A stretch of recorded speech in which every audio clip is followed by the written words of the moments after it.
Sa laing balita, BFAR 7 mas gipahugtan pang-monitoring sa presyo sa mga seafoods aron masiguro ang transparensiya sa presyo matag merkado. Dari First John Limit Chavez Biking. Live report.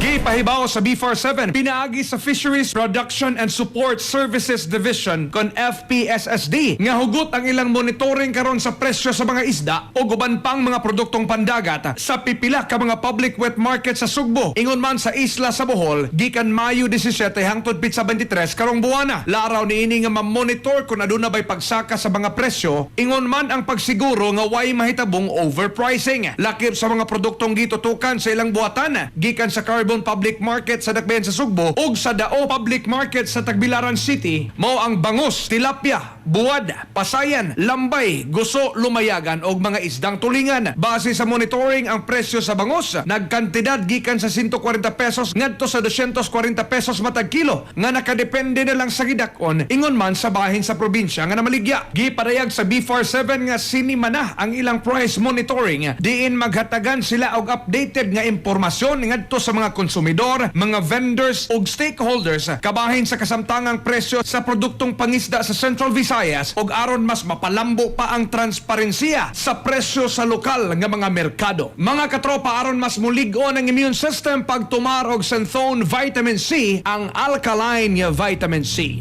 Alang sa nagkahiusang Pilipino para sa Pilipinas, kini ang inyong katropa, John Lay Biking, XFM News. XFM report. Synthone Vitamin C. Mabibili sa lahat ng mga butika nationwide.